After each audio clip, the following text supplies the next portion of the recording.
All right, so we are here with the group that is staying in for MICIP 101, where we're going to continue with going through the process, and we're going to get all the way through adding our plan to the portfolio today, and we're also going to do some monitoring. So I think this is going to be, we're going to be able to get all caught up in the system. So I want to start off with a couple of takeaways from the Jamboard from last time. A lot of folks talked about the root cause analysis piece that we covered. A lot of things around 5 whys and fishbone.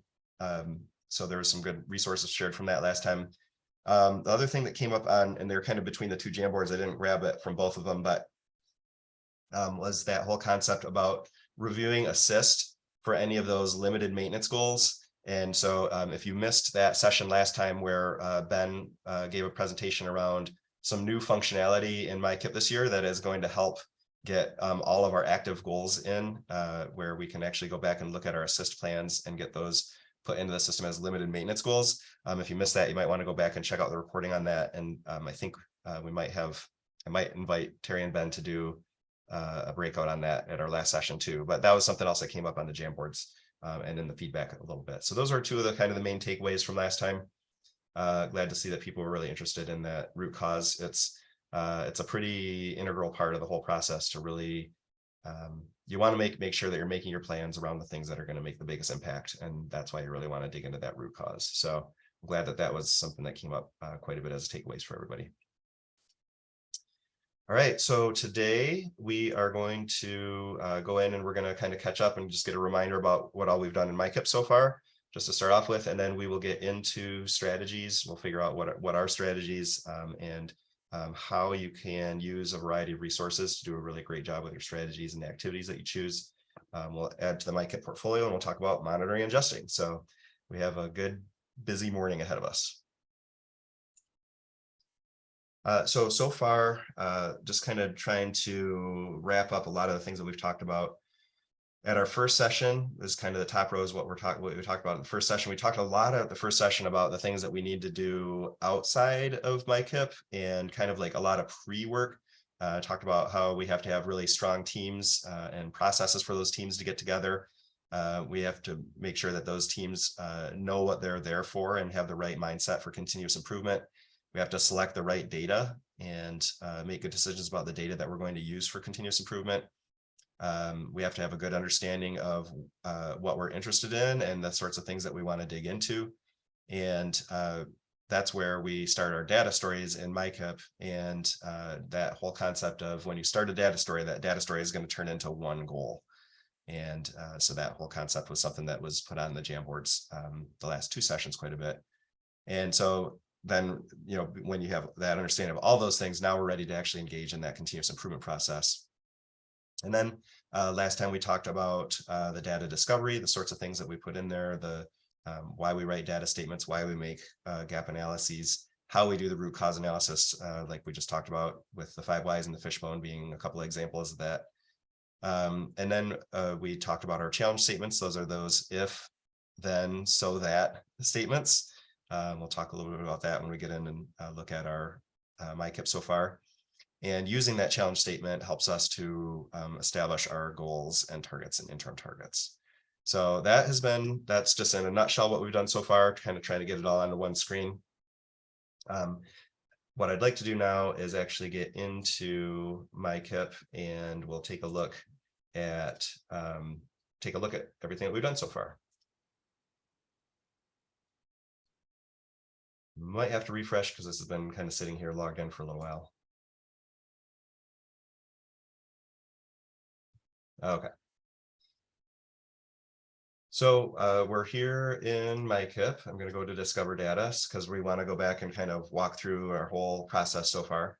And so I just went in this morning before we started into the training site and put in our whole everything that we've talked about so far. So I'm going to go into our collaboration series where we set that social emotional learning goal. And this was some of the data that we uploaded. We uploaded some MiFi data. We uploaded the school climate survey, both the students and families. And one of the things that we talked about when we're uploading and choosing what data to put in there is we want to be really specific about the data that we're putting in. We don't want to just take our NWEA 15-page report, district report, and just upload the whole thing. There's probably something in that NWA data that really jumped out and was really interesting to you that you really wanted to dig into the data about. And so you want to just upload those pieces. So for example, if you give the MiFi, you know that you get like a 150-page report of the MiFi. And in this case, we were really interested that in the spot that the students said that they felt unsafe or very unsafe at school. And so we just pulled that one report out because we later we're going to actually write an end target around that. Same thing for the school climate survey. There's like 30 questions on the school climate survey. We didn't upload the whole school climate survey. We came in and we uploaded just the area that was really interesting to us, which was around the where they said, I like school. And so we really just came in and put in the things that were interesting to us. We don't just throw piles and piles of data in there. So you'll also see that our SEL fishbone is in here. You'll see that our SEL fishbone is in here. And this was when we went through the root cause analysis. We did both the 5 whys and the fishbone diagram. And so we actually took the fishbone diagram and we put it back in as a data set for us. So a couple of different things that you can do. And just make sure that whatever data you're putting in, that's something that you're going to want to be able to use later. You don't want to just, like I said, pile a bunch of data in. You don't want to put in 50-page reports and things like that. Just put the things in that are really interesting to you. Then we worked through all the data story. We talked about our initial data analysis. We talked about our inventory analysis. And we did our gap analysis and we wrote our data story. Then we went into analyze, and this is where we do the root cause. And for this one, like I explained earlier, we did a fishbone first, and then we went in and did the 5 whys afterward. And it'll only let you do one or the other, and you can also choose your own. If you were there last time, you saw that we had a variety of other root cause pieces you could do. So we wanted to do both. So we did the fishbone outside of the system and then uploaded it as a data source, and then went back and did the 5 whys. And so if you want to know more about that, you can go back and kind of review the from last time. But what's in the system here is the 5 whys. And so you can see that we put out our 5 whys here. And from here, then we're going to use that to do our challenge statement. So Angela put in the chat, where did we pull the perception survey? So that is from the school climate survey, and that comes from PBIS Works. And so they're the people that make Swiss. And I do have some resources that I can drop in chat. I have to go out and look for them. So maybe when we go on break or when everybody pops into the rooms, I'll find those resources. But I have a link that it's Google Forms of all the different surveys. So there's there are several different versions of the student survey. So like early childhood and elementary school, middle school, high school. And then there's also parent and staff surveys, and they're all nationally normed and stuff like that. So so Angela, if I forget to put that in the chat, will you remind me later? Thanks. Rhonda asked, where can I find the data story in MICIP?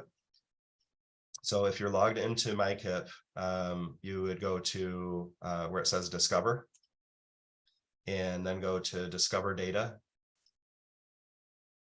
And this is where, if you already have one started, it's going to be listed right here. It says data story name. And so ours was Collaboration Series SEL. If you don't have one started, or you want to start a new data story, that's where you click Create Custom Data Set. Rhonda, does that get you pointed in the right direction?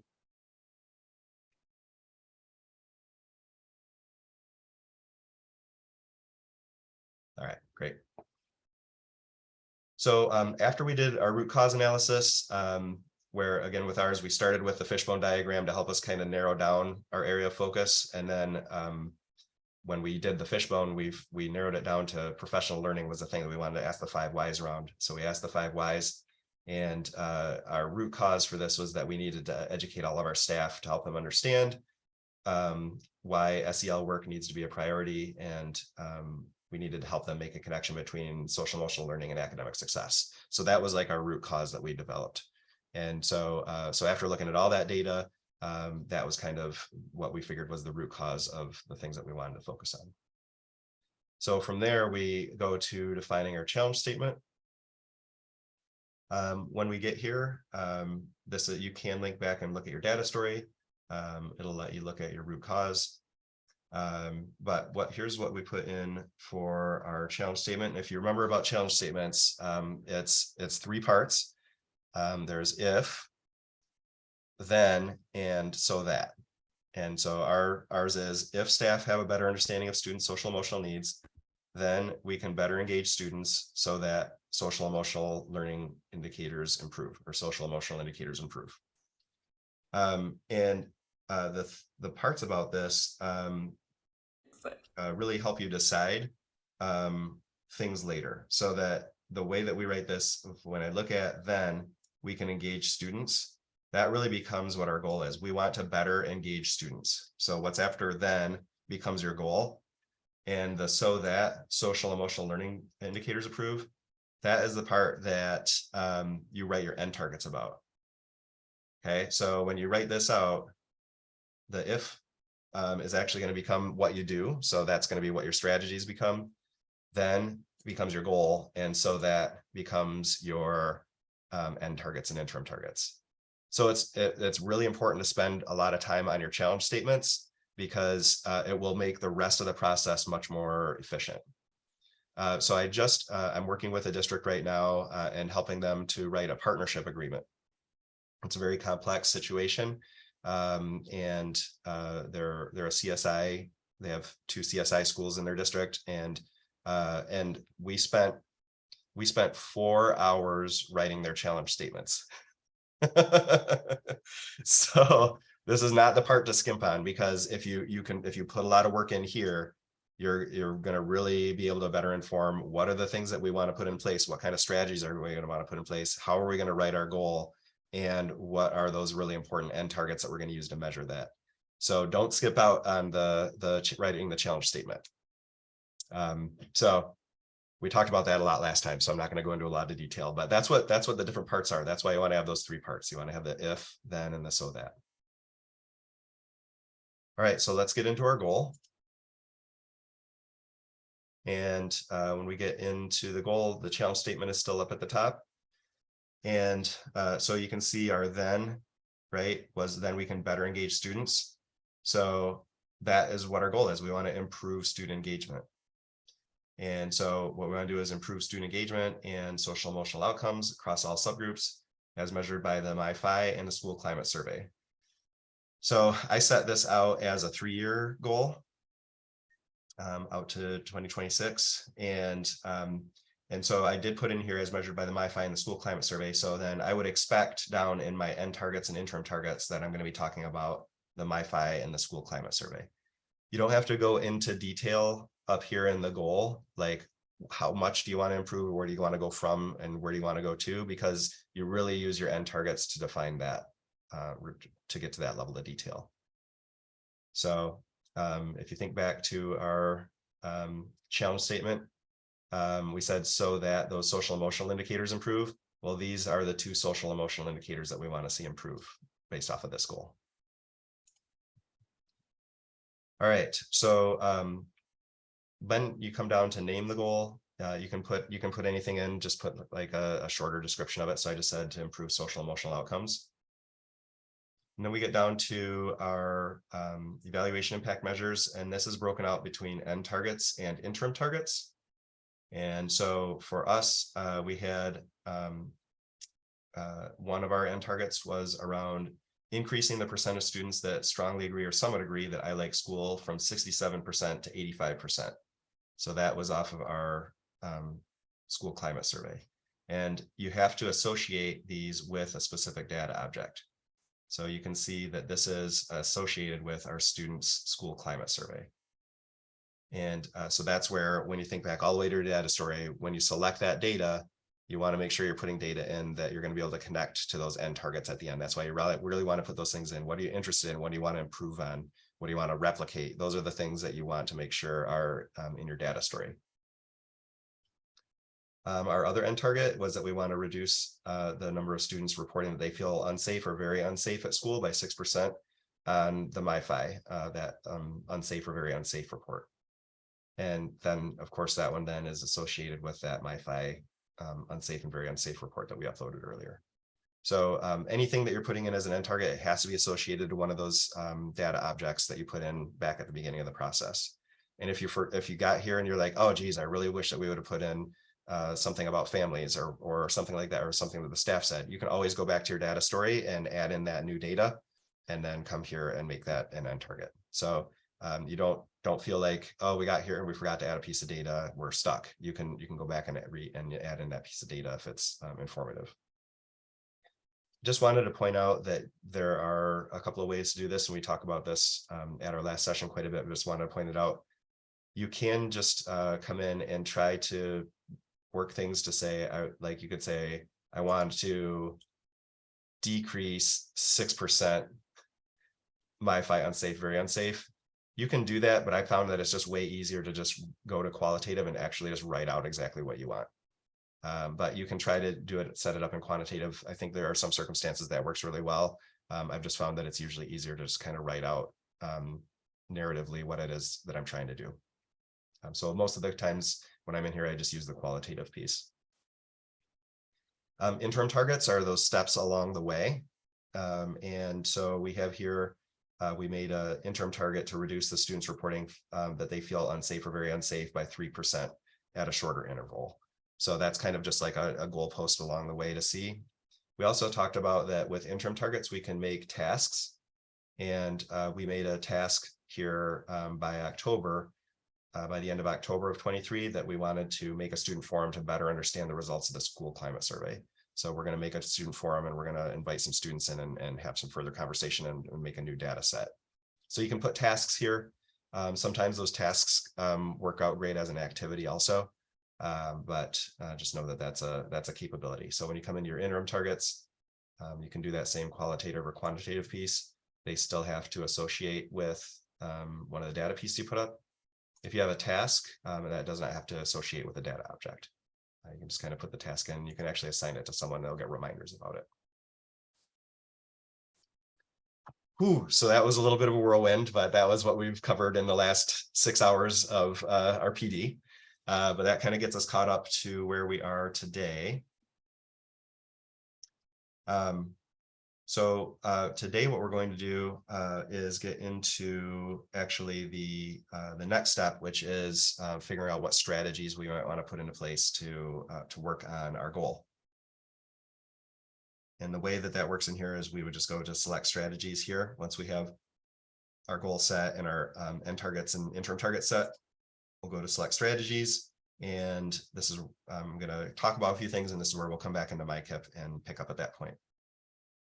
Before we do, just wanted to just see if there was anything, any other questions kind of about the previous 2 sessions worth of work that we did to kind of get up to this point. Just want to see if there's any quick questions or clarifications anybody had before we get into the new learning.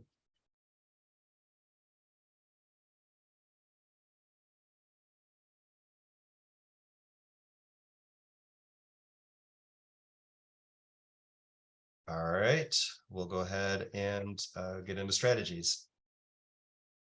So we're going to talk about defining, selecting, evaluating, and implementing our strategies. So this is going to be a good chunk of what we're going to be talking about this morning. So I pulled this graphic out of MICIP, and it really comes from the National Implementation Research Network, the NIRN research, which you may be familiar with. And kind of the main premise of that work is that if you have an effective practice, sometimes they'll call those effective innovations. If you have an effective practice and you multiply that times an effective implementation of that practice in an enabling context, then you're going to get those socially significant outcomes. And if you're missing some of those pieces, then if I don't know a lot about math, but I know that if you multiply anything times 0, you get 0. And so that's why they use a multiplication sign between each one of those. So if you pick the greatest practice in the world, but you don't implement it well, then you're not going to get the outcomes that you wanted. If you have an effective practice and you work really hard at the implementation, but you don't have that systemic support, maybe at the district level, then you're not going to have the outcomes that you wanted. And so, so this whole, you'll see kind of how all of these things fit together with the work in MICIP. But what we're talking about here, when we're talking about selecting strategies, is we are talking about selecting the right effective practice. And so this is kind of what this whole first part is going to be about, of that three-part requirement: effective practice, effective implementation, and enabling context. They're all important. And so this first part, when you're selecting your strategy, you're selecting that effective practice. In our dashboard, there's a couple of things in here that I want to talk about. This one right here, from MICIP, selecting effective strategies and practices. There's a whole separate presentation that was given at another statewide PD that I think is really, really great. I'm not obviously going to go through and do the whole thing, but there's a whole presentation just on trying to figure out and decide what is the best and most effective strategy. And it's really great. And the whole thing is in here. So if you are interested in that, you're welcome to come in and grab this and take a look at it. We will be talking about they talk about the hexagon tool quite a bit. We will definitely be getting into that. They also kind of talk about this NERN, the NERN graphic and things like that. So it's pretty great. I really dug into that a lot when I first saw that. But it's all about that whole piece about making sure that whatever you're selecting for your strategy is going to be effective.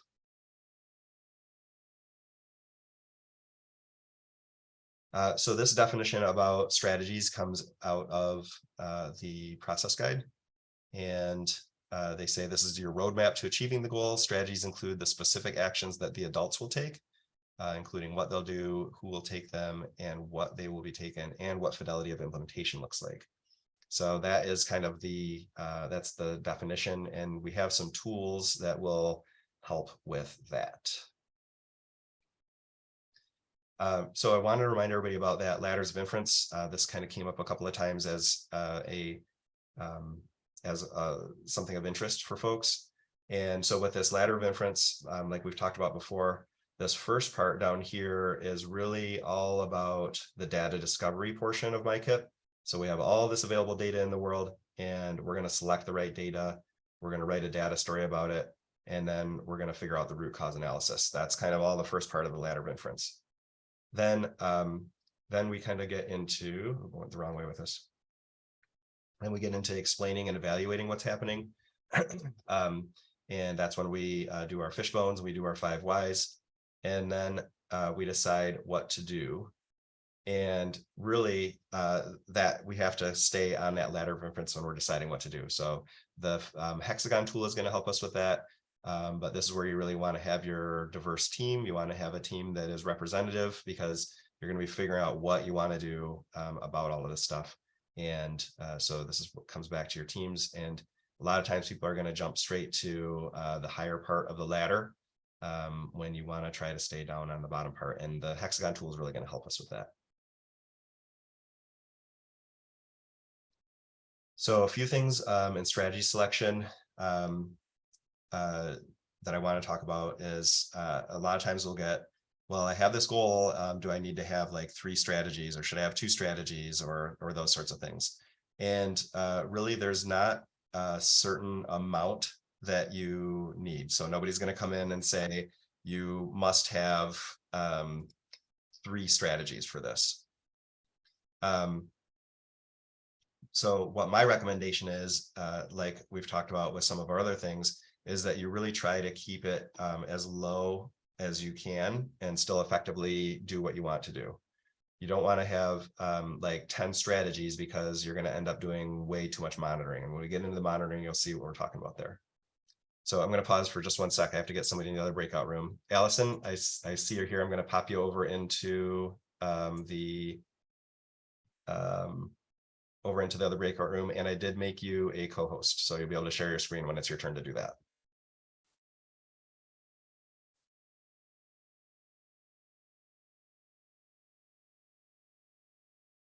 All right.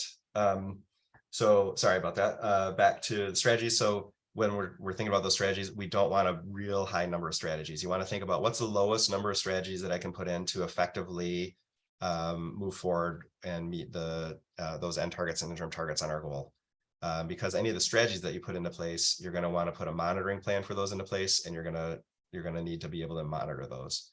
And so that was one of the main problems that I kind of saw with school improvement, was that we tried to do way too many things. And then when we had everything in the plan, there was no way to actually monitor it.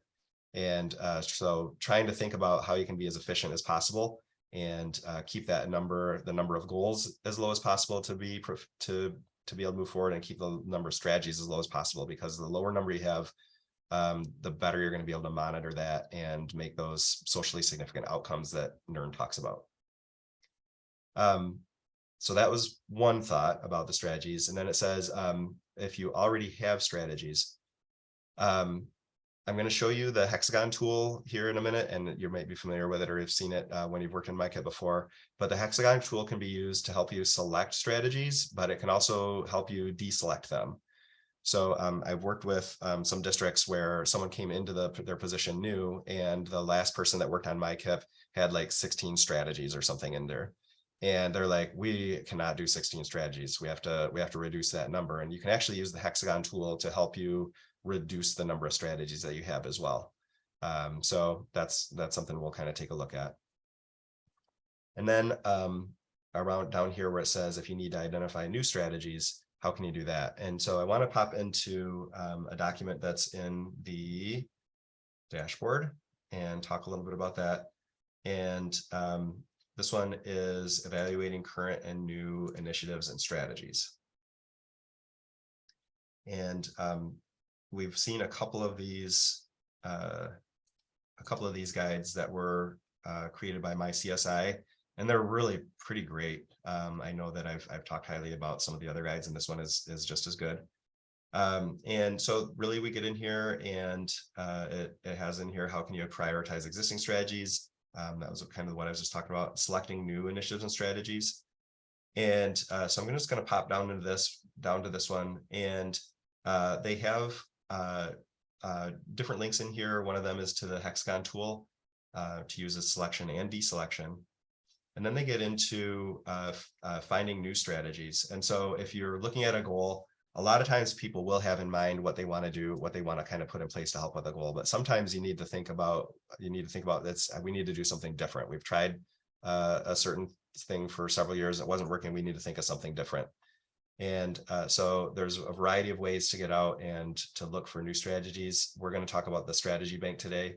But there are also there's also a lot of national resources for those to go out and look for those. So we'll hopefully be able to talk about a few of those other ones too. So this tool is really great when you get to the step about selecting your strategies. It's pretty short. It's definitely worth kind of looking through, or maybe having your team look through and selecting a few of the pieces on there to dig into more deeply. I will say the same thing about this that I've said about the other ones. You have to actually download it and open it in Adobe Acrobat to be able to open the links in it. Anytime that I try to open the links in it, just in a web browser like this, it will actually just reopen the document. So you actually have to download the document, and then the links will work.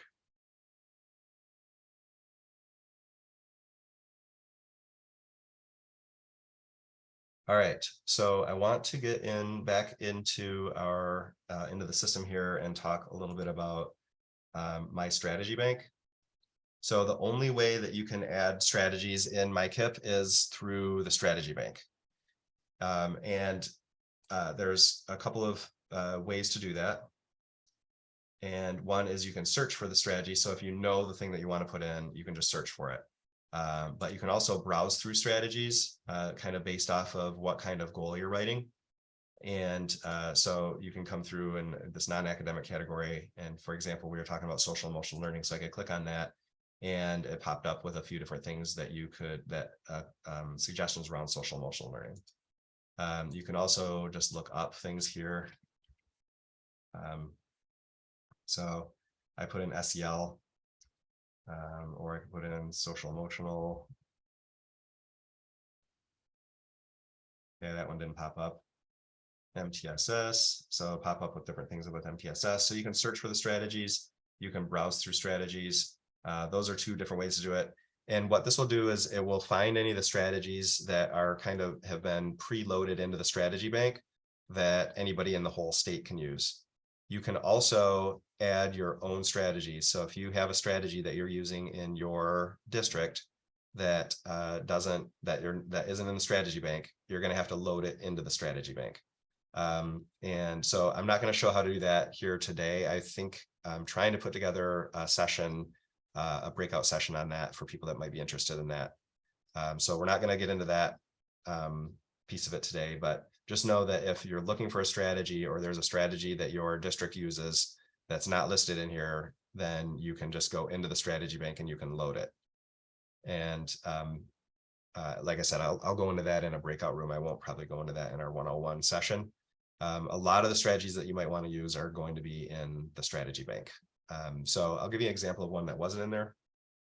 So one of the districts that I worked with was really into, they use the 5D, the 5D plus, the 5 dimensions evaluation tool. And all of the different dimensions are based off of pretty extensive research about teaching and learning. And so they wanted to actually select some of the indicators from 5D and use those as their strategy implementation. So one of them was around formative assessment. And so they made up their own strategy based off of the 5D formative assessment rubric.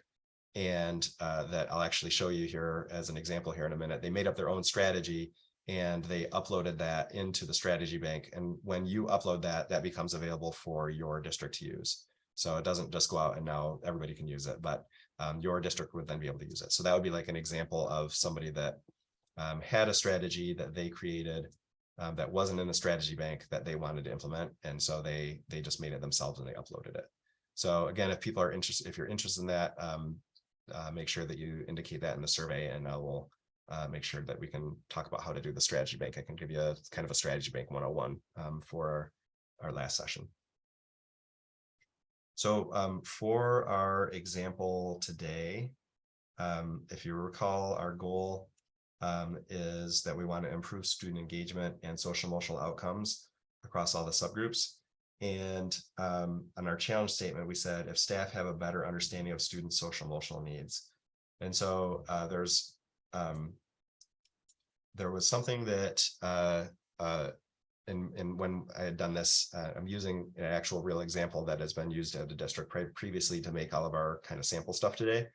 And when we did this, one of the members of the team was somebody from is their health teacher. And they suggested that we looked at the Healthy School Action Tool, the HSAT. And so we're going to actually use that as an example. So if staff have a better understanding of social emotional needs, and so we're going to actually use the HSAT for that. And I can't remember. Yep. So the HSAT is in here. So I just searched for HSAT and it comes up as the Healthy School Action Tool. And when you click that, it'll tell you about, like what's the strategy all about. It gives you the description and it will give you some pieces about the research that goes along with that. And so I'm going to go ahead and I'm going to add that strategy for consideration. So when we do that, it doesn't just automatically add this to our plan. It's just there for consideration. So another thing that that this team wanted to add was they wanted to make sure that they were really strengthening their PBIS practices. And so I can search for PBIS. And sometimes you'll see that things come up multiple times. And sometimes that's because these were pulled in from multiple clearinghouses. The way that they originally populated the strategy bank was they went to a lot of national clearinghouses and they just kind of pulled in a lot of really highly rated strategies. And so sometimes you'll see things come in multiple ways or in multiple times. So when you do that, you just kind of have to look at it and like I think that this one looks good. It's got the research listed. It has a good description of it. So I'm going to add that one for consideration as well. So there are two strategies then that we're considering at this time. And this is where it gets into the the hexagon tool. So I'm going to go ahead and expand the healthy school action tools. And this is that selection and deselection process that is talked about both at that SISEP resource and also the MDE resource that we looked at earlier.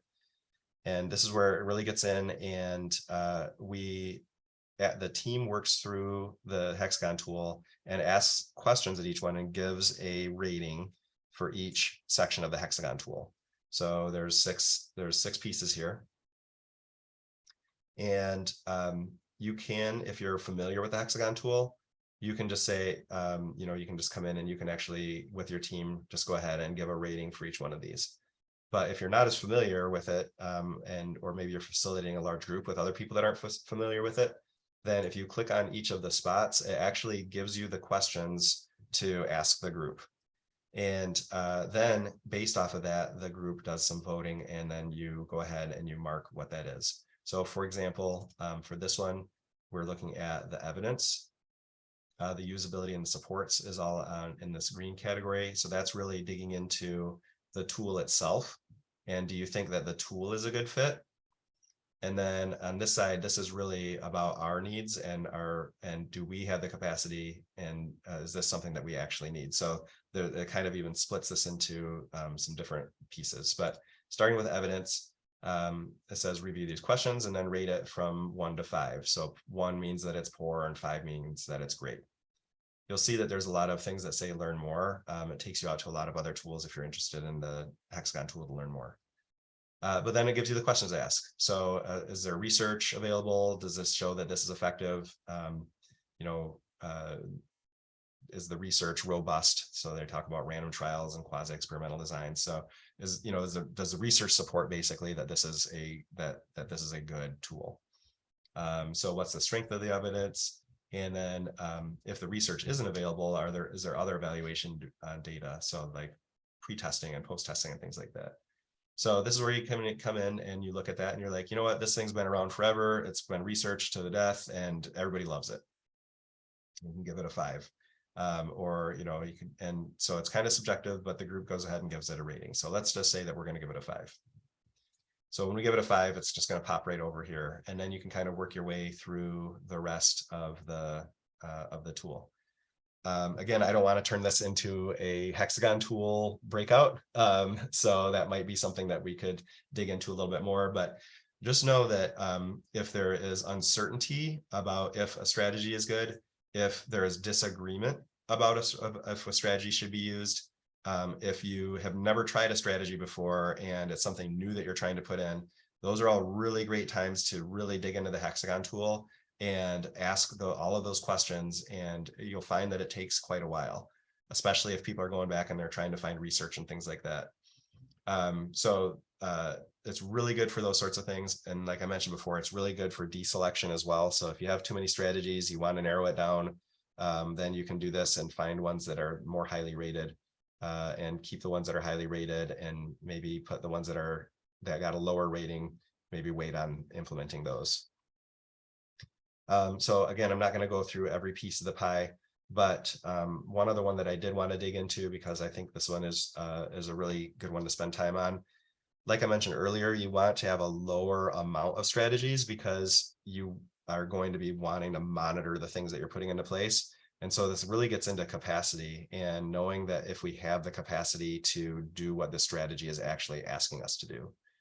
And so this one gets into what's the staffing requirements and what administrative policies or procedures.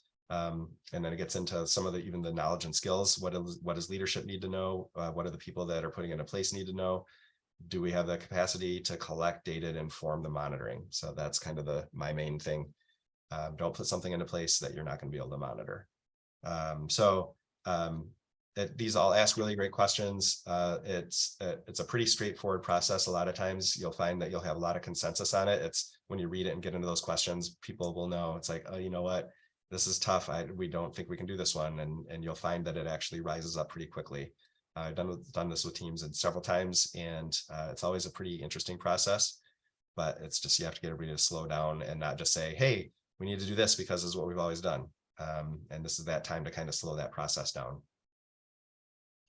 So basically you work through the process. You can do this online or offline. I do have resources in more resources about that in the dashboard that we can look at. But then you would come in and you would say, you would go ahead and give the ratings about what, through everything. There's no magic number, like you have to have above a 3.67 or something like that for it to be accepted. There's nothing that's going to stop you from even moving forward. If everything was 1, you could still add it to your portfolio if you wanted to. But that's really there to just help the team to decide, is this the right strategy? And so when it comes to that NERN diagram I showed earlier about effective practice, this is where you're trying to select that effective practice and make sure that it's something you can do. And so it's a very important tool, and it's been used in many things, even inside and outside of education. So I wanted to pause for a minute just to see if there are any questions, if there's anything that anybody wanted me to kind of go back and look into a little bit more. And also, if there was anybody, I want to just double check if there's anybody that was in this breakout that would rather be in the school examples breakout, and I can move you over there. So that's kind of my pause there, and we'll see if any of those things come up. So Shannon said, I'm hearing a couple of times, this takes a lot of time. It's important to take the time. So we started this process from scratch, and we've spent 4 months digging into our data, getting to root cause. I'm worried about the rest of the process, worried about getting the rest of the process done by the end of the year, but I felt like there was a due date and I have to have it all this summer. Okay, great question. So Shannon, could you give a little bit more context? Are you new into the position? Did you kind of newly form a team? You can unmute if you're okay with that. Can you give a little more context? Yes. I am new to the district. They kind of started it in a very small team last year. But we expanded it to a larger team, and looking at data was very new for our district. And so that is a slower process when you haven't done that. And so we started, because I was new, by the time we got the team together and the plan, and I had my feet wet and jumped into all this, it was December. And so we've made a lot of progress. We didn't even have the time and structure in place to even meet with these people. So to get them to meet after school once a month was already a challenge. And so trying to meet people where they're at and what they're used to. And so, so we've done all that. We've dug into it, spent a lot of time. And this next month coming up for March, that we're doing the if then, so that's all that kind of things with the 5 whys and all of that. And so then after that, my plan was to meet with smaller teams to work on the strategy work.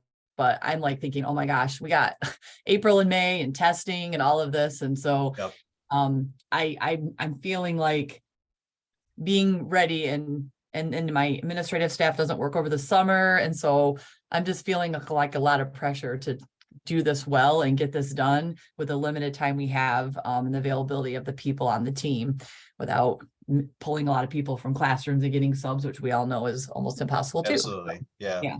No, Shannon, I really appreciate that question because from like what I would say is you're doing the right thing by going slow with this, and it'll reap benefits when it's time to add other goals and things like that. Have you been mostly working through kind of just trying to get one goal really well established, or are you kind of taking the process and you're working in multiple data places at the same time?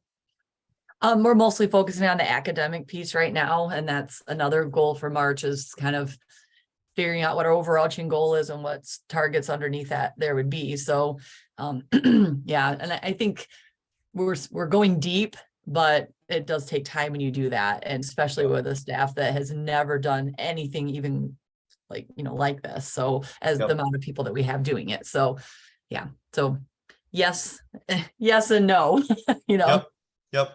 So I'll kind of give you my off the cuff answer to that. And then I would also welcome if there's other folks in the room that have something that they might add, or maybe they have an example of what they're trying to do in their district. I'd be glad to hear from you, or if there's any other ISD folks in here that might weigh in.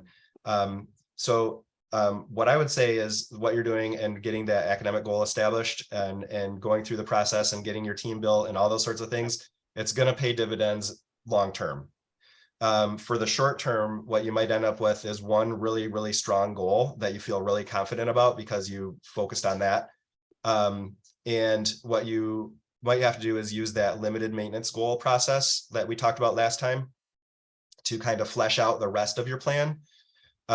Maybe going back to some strategies and activities and goals from Assist from a few years ago, just to kind of flesh that out for this summer. So the thing that you're hearing about this summer that has to kind of be that is kind of feels deadline-y is that we have to have all of our active goals in the system because when it comes time to do the consolidated application, the consultants from MDE are going to look into our plans to make sure that whatever funding we're asking for, they're able to tie that back to a strategy or activity in our plans. And so we did talk about that a little bit at the end of the last session, and I'm hoping to have some more details before our last session, but that's kind of that deadline that's looming. But I think that if you focus on the work that you're doing now, end up with one really solid goal, and then possibly use that limited maintenance goal process to flesh out the rest of your plan for the consolidated application. I think that would be a good spot. When, like Ben talked about with those limited maintenance goals before, they're really there to kind of come in for your specific situation. They're there to come in temporarily while you're able to continue to use more time to flesh those out and decide if those are things that you want to do long term. Okay. Thanks. So I just want to see if there's any other thoughts. Is there anybody else that's in Shannon's situation that might be trying something a little different than what I just described? We're somewhat in Shannon's situation. This is Steve Kowalski, where we currently have one goal in the system because that was the expectation 2 years ago. And then there wasn't an expectation last year from MDE, from our understanding, where you didn't have to have 2, 3, or 4 goals. But Yep. from what you were saying just now is any goal going into next year that you want as a district needs to be on there. Is that correct? Yeah, so that's that. It kind of goes back to that all active goals memo that got put out kind of in the fall of last year. Mm-hmm. Yep. Okay. So now in terms of goals, you went over flexibility of goals last time. Okay. And the way it was explained at first a couple of years ago with MICIP was you want this goal to definitely be measurable in the end. I mean, are we having to put a percentage of increase or a percentage of decrease in these goals? So where that kind of comes out is, let's see here, hold on, let me get back to the right spot.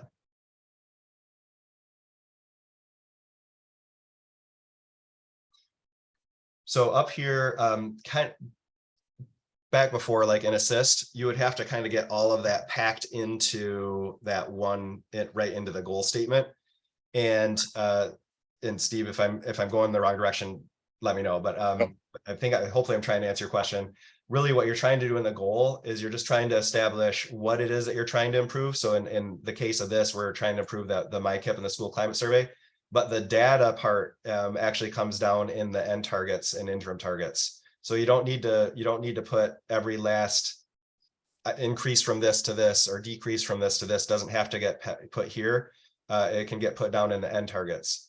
And then I'll also say that you're able to write these and you can make qualitative things too. So I was working with a district that they didn't have, there were some processes they didn't have in place. They didn't know how the role of the board, the role of the administrative team, and the role of their leadership team. Like they didn't have those things defined. They actually made a goal around that, and they made a qualitative end target that they were going to have written procedures and processes in place for that. So that doesn't even mean an increase or a decrease, right? Right. So I would say that you'll, if it's possible to find, thinking back to the data that made you interested in that part as a goal anyway, you probably wanted something to get better, and you probably wanted something to reduce, right? Like chronic absenteeism to reduce, or something like that. And in that case, then you would write those increase and decrease type goals. But sometimes you just want a qualitative goal where there's something that doesn't exist, and one of the outcomes is, or one of the end targets is now something exists like this, like that, that document that I talked about with the other goal. So sorry, did that get anywhere Yes, you're yes, asking about? Yep, absolutely, because the current goal we have is simply a math goal, okay? And I still think we're gonna take the route of breaking it down to those individual cores rather than a more broad goal like you talked about last time, Yep. okay? Because I think the root cause can be different for every single one of those core areas. Yep. That's my thoughts anyways. That's my struggle with the more broad goal type of thing. Yep. And then in terms of strategies, going back to strategies now, I know that a concern is okay, what if we put in an activity for a strategy, but we thought it was a strategy? Is there a right or Okay. wrong answer to these strategies? Right. So like, I know exactly what you're talking about. And it's like this age old question where you come in and you're like, somebody's like, okay, I think we should do this. And they're like, well, that's not a strategy, that's an activity. Or you're like, I think we should do this. Well, that's not a strategy, that's a goal. Right, right. Right. Yeah. So how about this? Why don't I'm going to show you guys a couple of tools now. And if that question doesn't get answered after looking at those tools, let me know. Okay, Sound good? thanks. Okay, yeah, I think where we're going next might be able to help answer that. Okay. Anything else before we get in and look at a couple of those tools that I just talked about? All right. Thank you, Steve and Shannon. So basically, these are strategies that we might select. Once you figured out that yes, indeed, these are the strategies that we want to put in place, then this is kind of where the work comes in. And this is something that I think that your teams will be pretty interested in. Anytime that I've done this work, this is really where I feel like, oh, now the team's starting to do what we're supposed to do. So let's say that we went through and we did our hexagon tool on these, and we said, yep, we want to include this in our implementation plan. And we're going to do the same thing with MTSS. So there was some great evidence about it. It's pretty usable. We have some okay supports at our ISD.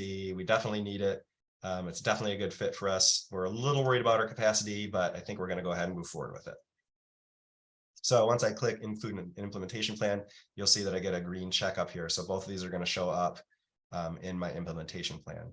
So the way that looks is we're here, and this is where we're going to pause. I want to talk about a couple of tools that you can do outside of MICIP. So I'm going to go ahead and minimize this, and I'm going to come over to our dashboard.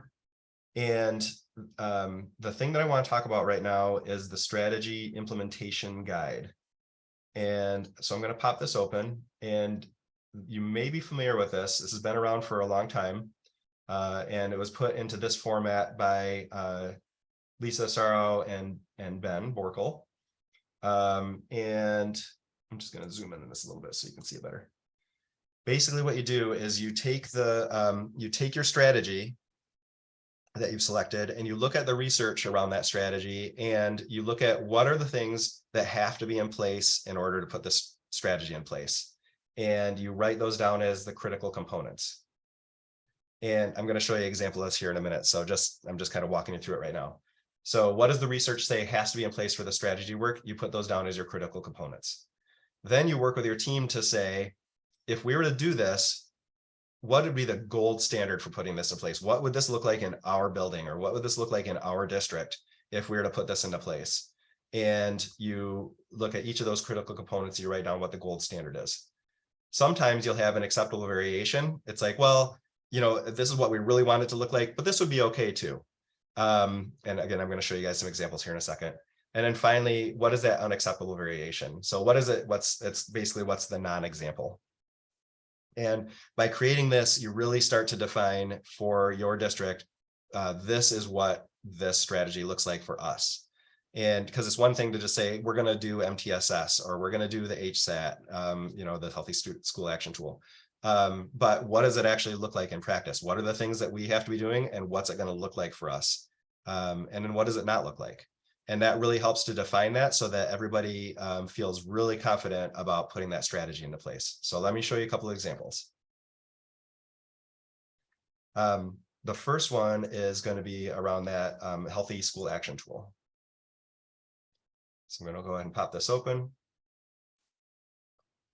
Zoom in a little bit. So there were 3 critical components when we looked at the Healthy School Action Tool. There were 3 critical components that had to be in place for this to be successful. One was that we had an inclusive building level team for each of the building that was participating in the strategy. So our elementary had to have a HSAT team, the middle school had to have an HSAT team. We were doing it at those 2 levels. Then there were certain responsibilities that each of those teams had to complete in the HSAT, and that the teams had to meet at least quarterly to plan, implement, and monitor the Healthy School Action Tool. So then we came over and we developed what the gold standard would be for that.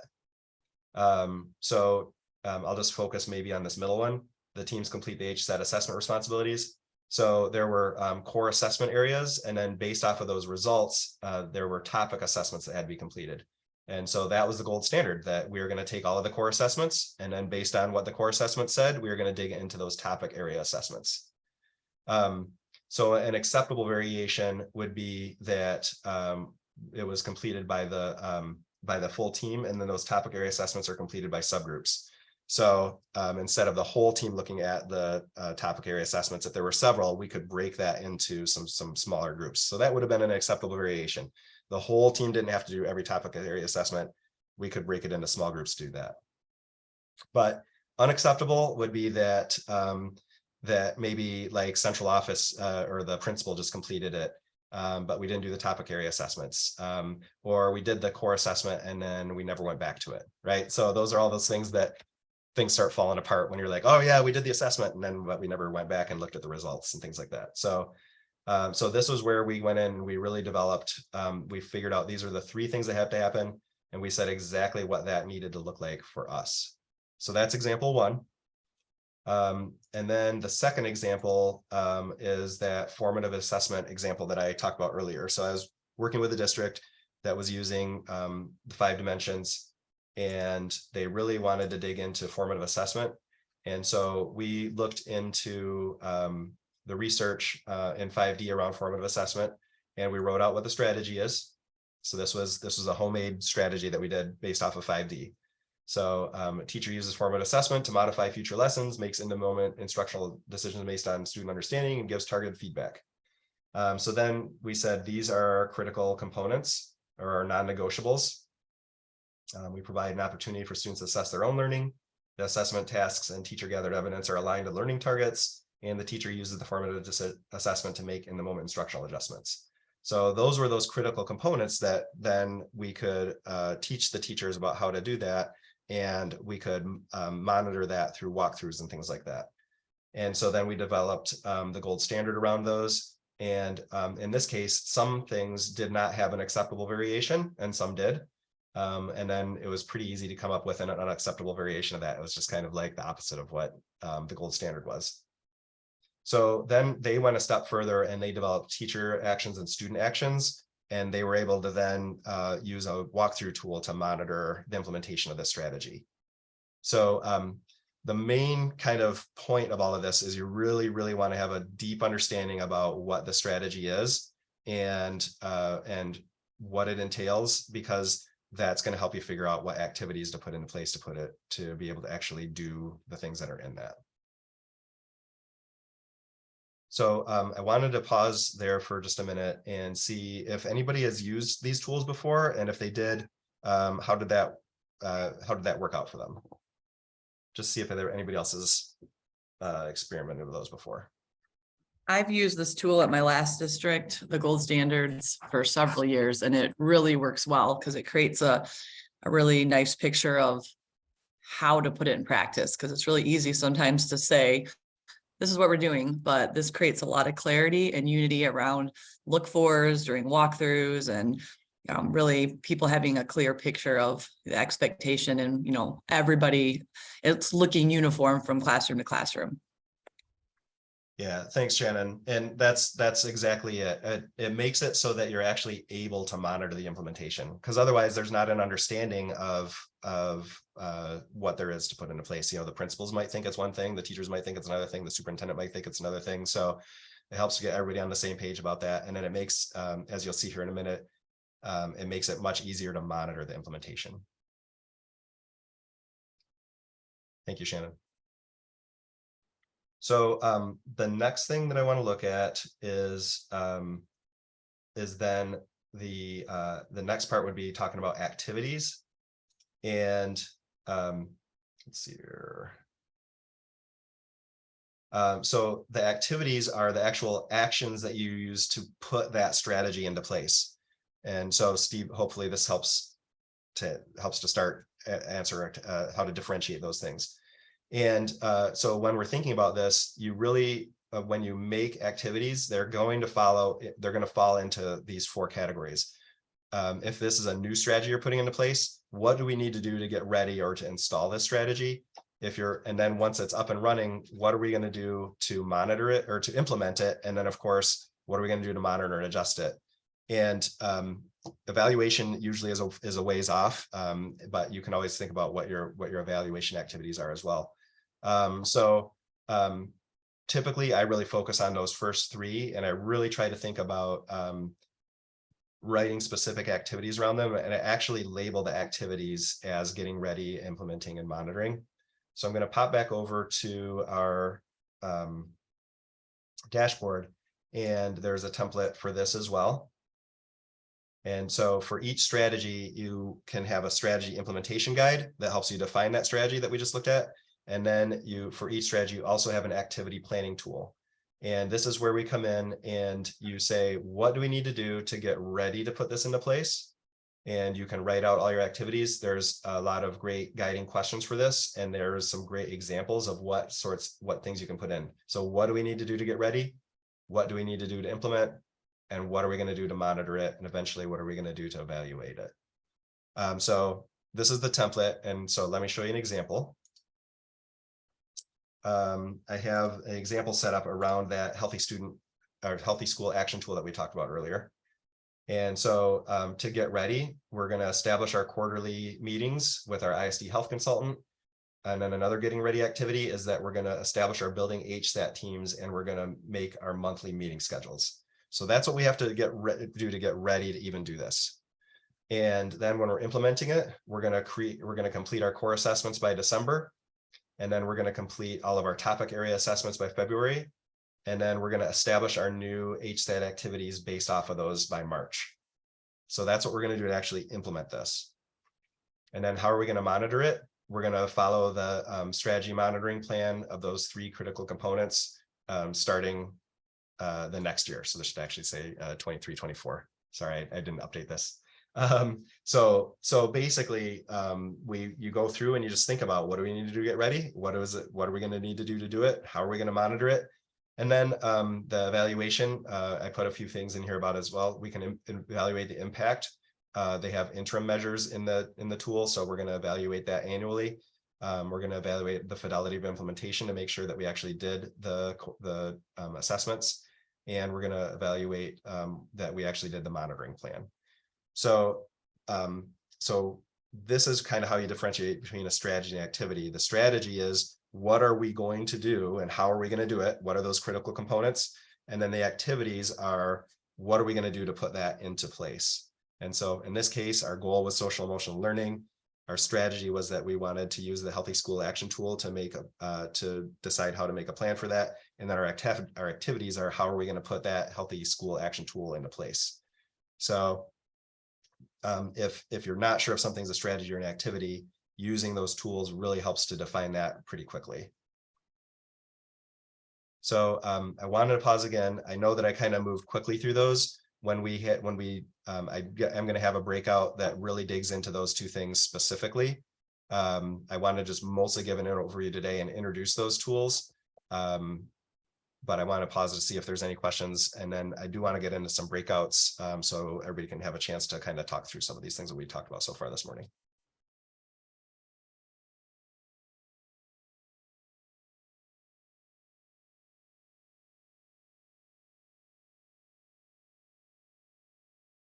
Okay, so hearing none. I am going to kind of wrap up this first part to go back to that document that came out of NERN. So far we talked about today this effective practice. That's where we're selecting our strategy. And you can use them by strategy bank for that. You can use those clearinghouses for that. You can use the hexagon tool to see if that is the right practice for you. So all the stuff that we talked about today. So after we get back from our break, we're going to talk about effective implementation. And that's where we implement, monitor, and adjust. And then the enabling context is everything that we talked about in session 1. You have really well-established teams. Those teams have processes that they follow. They have access to high quality data that they can use to make decisions. So really, these are the 3 things that you need to have all in place to be able to make those, to have that impact or have those outcomes that you're really looking for. So with that, we're going to go ahead and get into breakouts on our, so this is our prompt. If you're here with a team, I do have all of our team names are there as breakouts.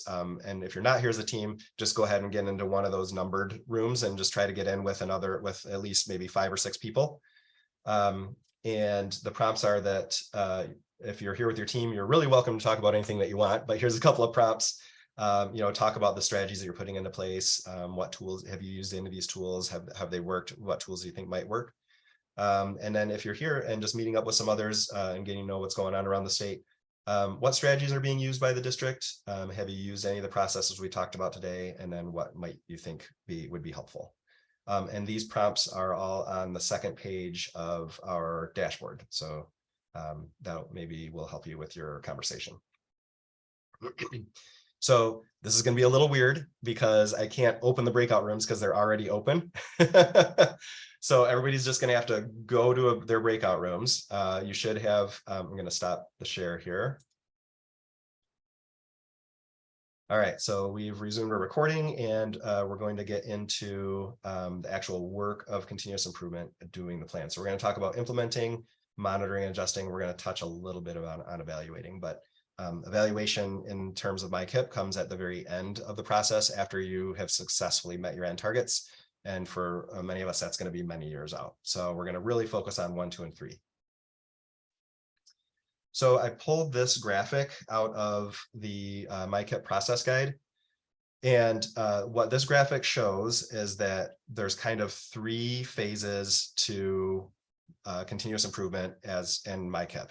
The first one is really about assessing your needs. And so this is where that first part of the process where we identified our area of inquiry, we did our data discovery, we wrote our data story, we analyzed our root cause, we made our challenge statement. That all falls into the assess needs portion of completing your continuous improvement process.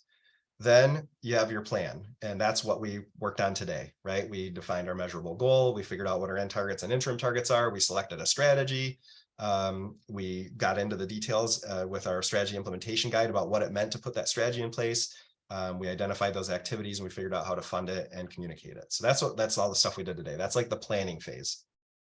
And then finally, down at the bottom, it says implement, monitor, and evaluate. And you see that it says implement, monitor, adjust, implement, monitor, adjust, implement, monitor, adjust, like all the way across the bottom.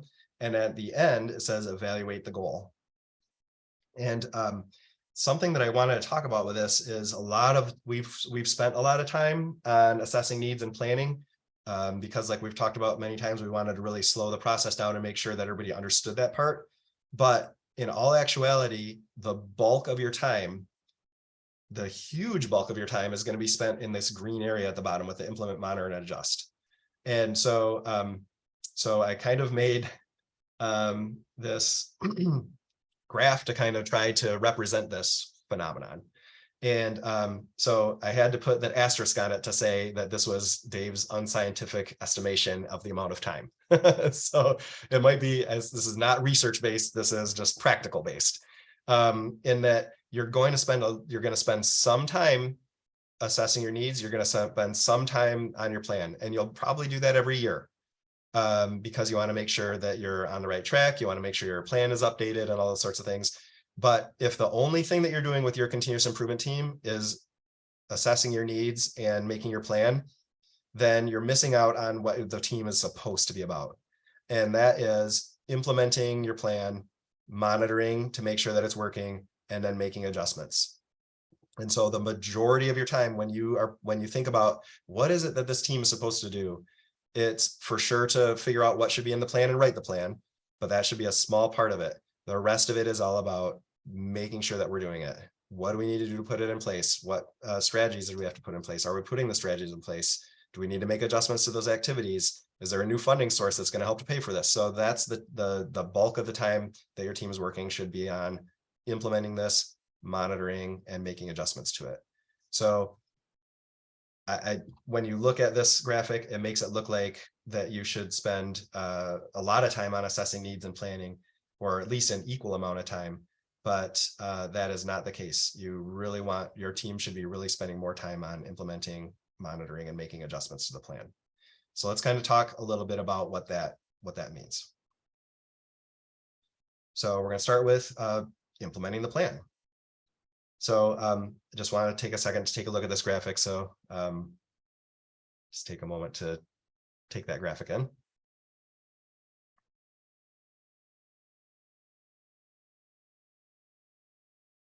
So this whole part of that miracle in step 2, I think, is maybe one of the main problems that is plaguing education. It's that we know that there's some sort of problem, and then we buy something or we adopt something, and then we just think that by buying that thing or adopting that thing or hiring that person, that was the thing that solved the problem.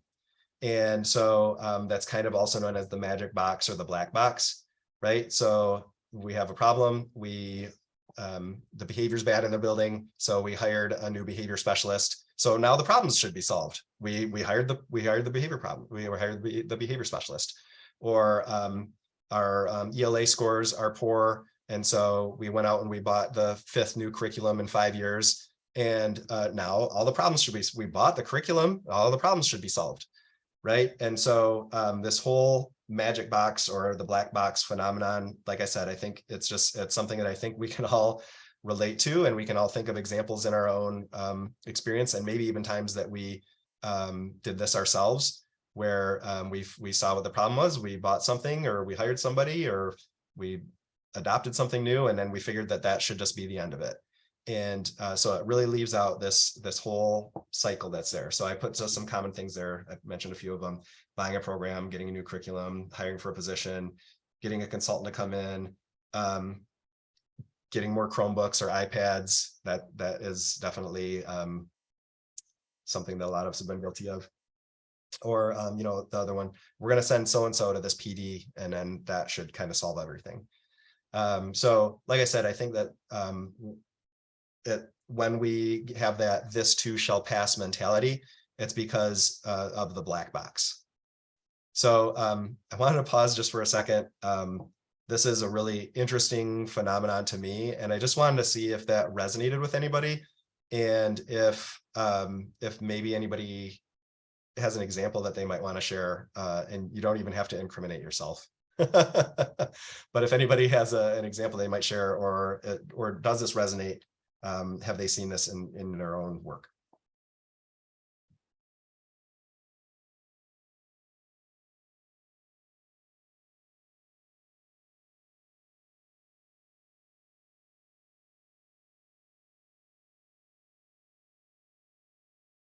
Maybe I'm the only one that's super excited about this. So I'll go ahead and move on. But I do think that it's an interesting phenomenon. I do think that it's something that I think it's the root of a lot of our problems in education, that we think just by getting something, buying something, putting a new position in place, that whatever the problem was that we identified is going to suddenly magically disappear. So this also works outside of education. So it kind of works in all realms. So, it's like, oh, I realized that I'm not as in shape that I used to be. So I'm gonna like buy some new exercise equipment, or those sorts of things. Or I'm gonna eat better, things like that. I need to save more money. So really this phenomenon is outside of just education, but I think it's quite prevalent in our profession. So I kind of put like a 6-step piece in here about what it means to implement. And the kind of the definition for implement is to put the plan into effect. So we spent all that time figuring out the plan and figuring out those different pieces of there. And now this is how you actually put it into place. So the first thing you have to do is you have to agree on what it is. So you have to agree on that thing that you're putting into place. That's where that strategy implementation guide really becomes important. You have to, if we said that putting that healthy school action tool into place is going to be the thing that is going to help us improve our social emotional outcomes, well, we need to agree what it means to put the healthy school action tool into place. And that's where that strategy implementation guide becomes really important. And so that's where we agree on whatever the practices are, the processes are, the materials that we're going to get. We have to have a really good agreement and understanding around that and be good communicators around it. We have to show the people that are going to be doing this how to do it. So that might mean professional development. And then we agree how we're going to do it, how often, and to what degree. And then finally, we have to ensure that we have the time to do it. So did we schedule it in? Did we give ourselves enough time to do it? Does the schedule even allow for us to be able to put this new thing into place? And then once we kind of know what all those steps 1 through 5 are, then we know enough to be able to go in and be able to monitor and make adjustments.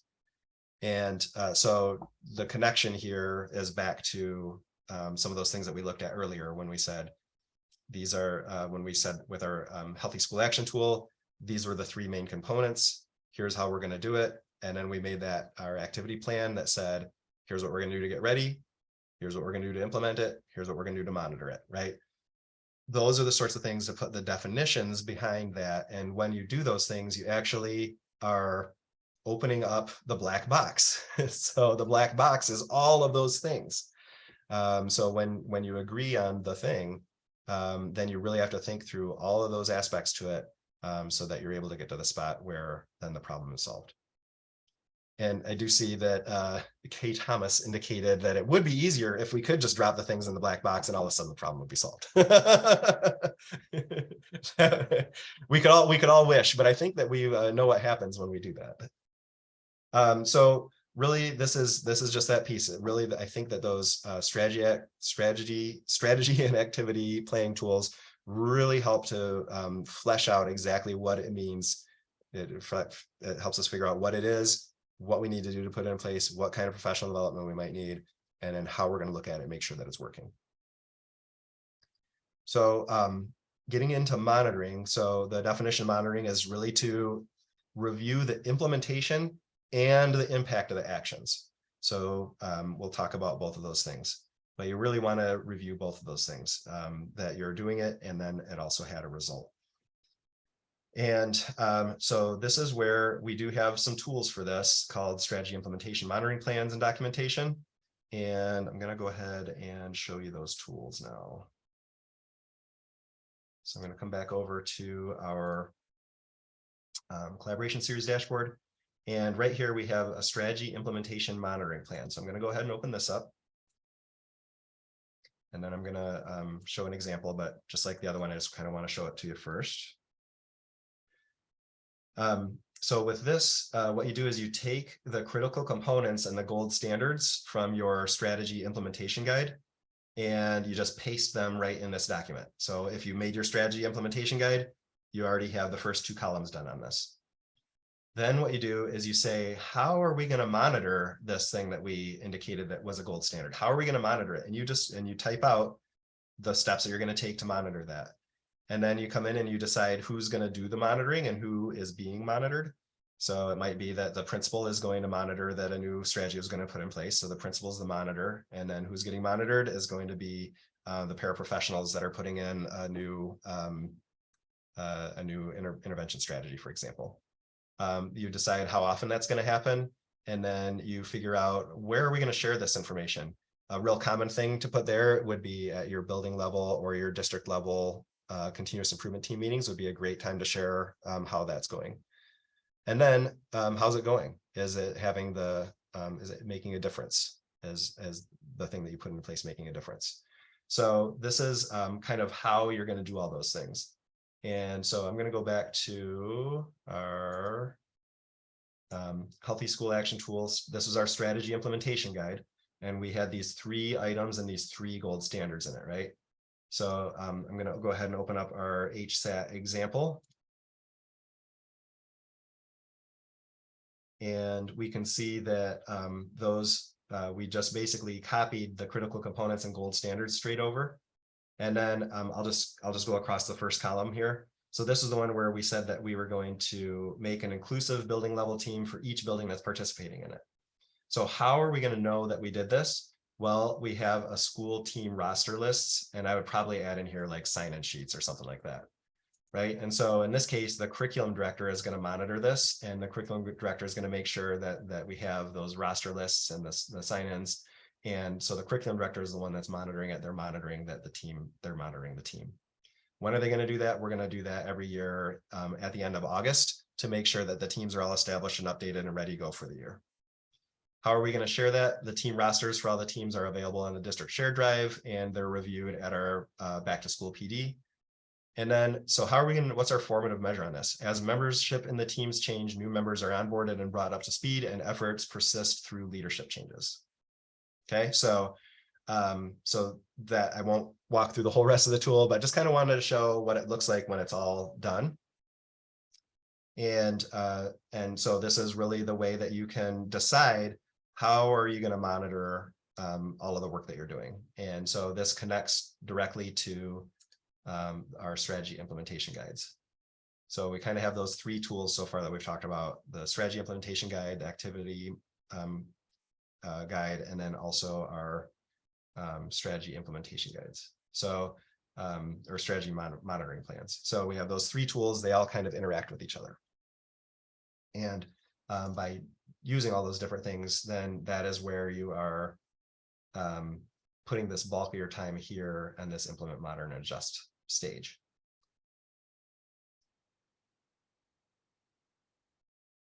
So what does it mean then? Like, what are different ways that you can monitor things? So I have in here this line. It says you start monitoring as soon as you start implementing. I can't remember where that came from. I would put attribution there, but I can't remember where I first read that. But it's in a lot of different literature. And you can monitor for several things. I put fidelity and impact. There's other things in MICIP that I'm going to show you here in a minute, where we can monitor our capacity, we can monitor the scale, and we can monitor the reach. We'll definitely talk about those ones, but just for right now, kind of thinking back to did you do it, and then is it working, are kind of my 2 easiest questions to answer. And so the first one is, if you're monitoring fidelity or integrity, that's answering the question, did we do it? And so there's lots of ways that you can do this. You can ask people to self-monitor. And so an example of that was when I was a principal, we had some learning around, I was a principal in a K2 building. And so we spent a lot of time on like phonics and phonemic awareness. And so we had a new program that we were doing around phonemic awareness. And we agreed that we were going to spend 15 minutes a day on the new program. And so what we did was every couple of weeks, I would send a survey out, and it was anonymous, but it would just say what grade level we're in. I had 7 teachers at each grade level, so it was still pretty anonymous to say what grade level you're in. And it would say what grade level you're in, and then it would say, were you able to spend 15 minutes on your phonemic awareness activities? And then it would say how many days per week were you able to spend 15 minutes on it? And so we made this really simple, like 2-question screener that would go out. We'd send it out about every 2 weeks. And that was just collecting everybody's, they were self-monitoring. Was I able to do that? Well, I didn't do it on Wednesday because we had that speaker come in and talk to the kids. So we weren't able to do it on Wednesday. So I did it 4 out of the 5 days this week. And so so over time, we would look at that self-monitoring data, and then we would think about like, okay, yeah, most weeks we were able to do it. This week we only did it 4 days, but that was because of a special circumstance. That's fine. But if you're looking at it over time, and every week it's turning up that you're only able to do it 4 days a week, and we agreed that it was 5 days a week, then you have to kind of pull the team back together and say, hey, do we need to help everybody remember that we need to do this 5 days a week and figure out why this barrier is in place? Or do we need to change our plan and say 4 days a week is the right amount? So you can do a lot of self-monitoring. Sorry, that was kind of a long example, but it was very impactful when we did self-monitoring. Just ask people, is it working out the way that they thought it would? And then if it is, that's great. If it's not, then you can start asking people, well, why do they think that it's not working out that way? And then you can make adjustments. Peer monitoring.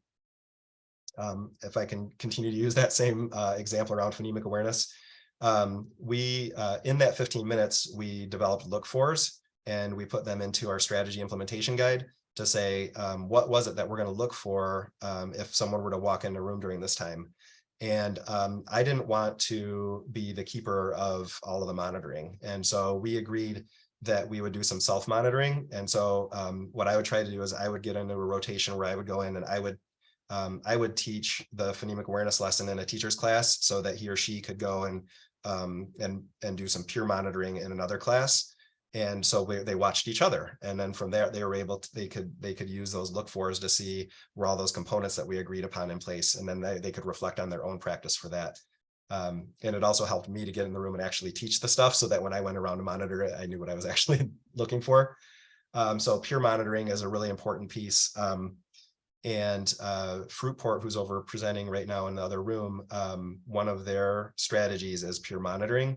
And one of their buildings is really into the peer monitoring piece, and they've developed those real detailed look-fors, and they're going around and they're going into each other's classrooms and looking for that.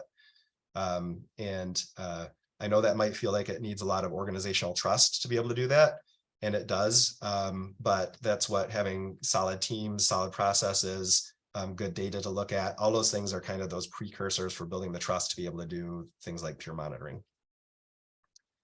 Principal monitoring is pretty straightforward. We talked about 5D and how one district made some rubrics around that. So then the principal can come around and monitor. Sometimes you might have curriculum directors that monitor, things like that.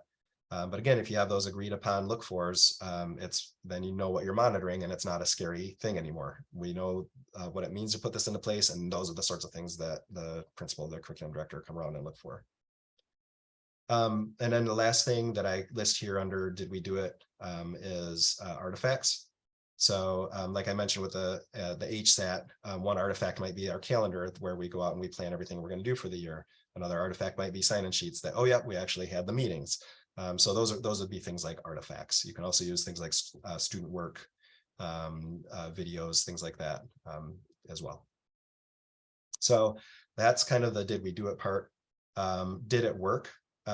That's where you're monitoring for impact. And so we have just a few things here. A lot of times those are the sorts of things that end up being your end targets. So it might be student assessment data or graduation rates, attendance, things like that. Really the way you can't just jump straight to did it work, which is also another thing that education does a lot of times. They're not asking, did we do it? Or did we do it right?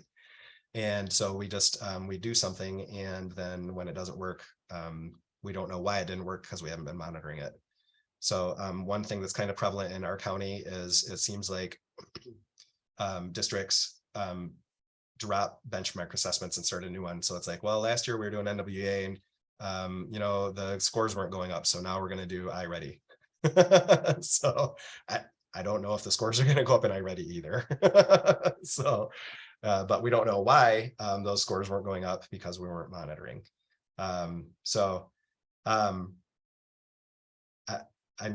This monitoring stuff is it's really foundational. It's really key. And if you make those strategy implementation guides, if you make those strategy monitoring guides, then you're going to be able to monitor. And it's there's some sort of I can't remember the exact figure. It comes out of NERN, but basically if you don't get really strategic about putting it into place, you're just not going to see the results. And so when you get strategic about this, then you can then you're going to see the results. It's just that simple. So this part here, this is just kind of continuing that theme of implement, monitor, adjust, and being able to make that a continuous process. And so I wanted to share Dave's super awesome monitoring and adjusting flowchart. So I shared this last year, and it has a little copyright thing on it, and that's a joke. So you're welcome to use this with anybody. It was funny after it was done. Somebody contacted me and they're like, I really wanted to use your flowchart at my school improvement team meeting. Is it okay if I use it? And I was like, the copyright's a joke. Nobody would want to copyright that name. So anyway, so let's kind of talk through the flowchart a little bit. And this is really trying to help us answer that did we do it part of the question. And I think that's just one of the most important questions that we can ask about the plans that we're putting in place. And so you ask yourself, did we do it? And if the answer is not yet, then there's usually a couple of reasons why. So there may be some sort of organizational hurdle that's in place. So let's go back to that example about the new phonemic awareness program that we put into place. If consistently it came back that we were only doing it 4 days a week and not the 5 days a week that we had agreed on, then I would have to say that we hadn't done it yet, right? We didn't do what we said we were going to do. And so we would go over to not yet, and we would have to figure out, is it because of some sort of systemic thing, or is it more of a personnel thing where we're not sure how to do it? And so we would go back and let's say that it was first and second grade, we're able to do it 5 days a week, but it was kindergarten that said, we've only been able to do this 4 days a week consistently. So we'd go to kindergarten and we'd try to figure out why that was. And in many cases, it comes back and it's an organizational hurdle. So while we couldn't do it because on Wednesdays, the way that we have the schedule set up, we're all at gym and art and music, and we have library that day, and it always seems like there's something special happening on Wednesdays. So we would have to look at the schedule and see, is there some sort of adjustment that we can make so that we can make sure that we can get this piece of the strategy in place. So a lot of times the schedule is going to be your organizational hurdle, but there's all kinds of different things that can be organizational hurdles. Maybe you don't have the right personnel, or you don't have enough personnel, or the thing that you purchased had this extra component to it that you forgot to buy. There's lots of things that can be organizational hurdles. And so then you have to adjust the system. So in our case, we had to make some adjustments to our schedule to allow them the time to put that really important strategy that we selected in place. Sometimes it's going to be a know-how hurdle. Another example we had with this was that people were getting through it. They were doing it for 15 minutes, but then they were through with the whole week early. And so that was a know-how hurdle, and we had to go back and talk about that some more. And we actually had some professional learning around it to figure out why were we getting through it too quickly. And it was because we weren't engaging the students in it enough, and the teacher was doing more of the work. So that was a know-how hurdle. And so we had to do some professional learning and coaching and peer observing to figure that one out. And so then we were able to, after working on it and monitoring and making some adjustments, then we were able to finally get to that time where we were doing, it was 15 minutes a day, 5 days a week. And that was happening consistently. And once it started happening consistently, then we could start to back off on the monitoring a little bit because it became systematized. Okay. So finally, I would say several months into this, when we came to did we do it, we could finally say yes. And then it would get down into, then you can ask yourself, okay, is it working? And a lot of times the answer is not yet on that. And sometimes it's just because we need more time at it. And so, the teachers need some time to get better at it. The kids need some time to get into the routines of the new program and things like that. So a lot of times it's just, we need a little bit more time to do it. But sometimes you're going to get directed back over into some of those pieces. And on that not yet piece, it still you might find more organizational know-how hurdles. So when you do start to see this, and with that phonemic awareness piece that we put into place, we were able to start to see results pretty quickly, both formative results in the classroom, but also we gave Acadians at the time. And so we were able to see their phonemic segmentation fluency scores increasing and things like that. And so we were able to see pretty quickly that it was working and that we were on the right track with it. But it still took a long time for us to start to meet those targets. We wanted to get to where 95% of our students we're at benchmark. And so it took us a long time to get there. And so you kind of get down into this, did the target met. So even we could tell that it was working, right? We could tell that we did it. We could tell that it was working, but we still hadn't quite hit our targets yet. And so we had to keep putting it in place and keep fine tuning it to be able to meet those targets.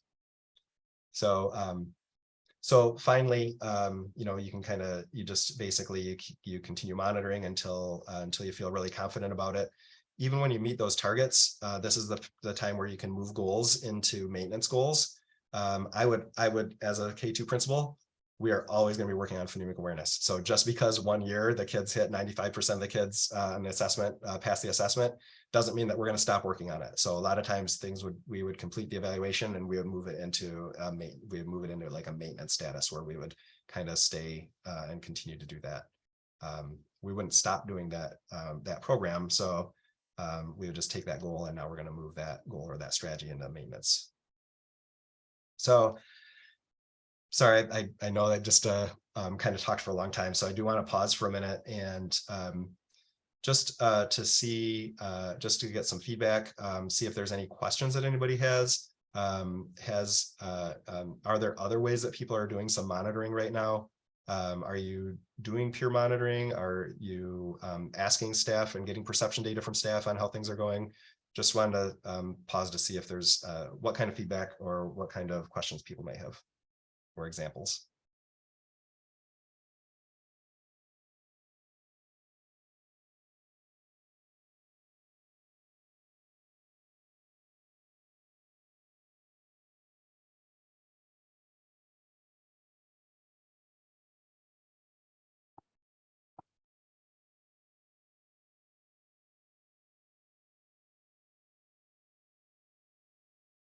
So I don't know if I'm just like doing a fantastic job of explaining all this stuff and everybody's just like, oh, my mind is blown, I get it so well, or if everybody's just kind of zonked out. It's that we don't, on my end, it's that we don't have enough information yet on our end. So this is great preemptive information. Got it. So so Nancy, like you guys don't have like you can't think of an example yet of when you've been able to see this kind of monitoring in place, like with that sort of thing. Correct. That's one of the biggest hurdles I'm running into here as a new person in this district is the monitoring of initiatives. And we had a big conversation in our coaching meeting. And if I'm going too far off topic, stop me. And we were talking about trust. And we were talking about like what was impeding us from getting to where we wanted to be. And they kept saying trust.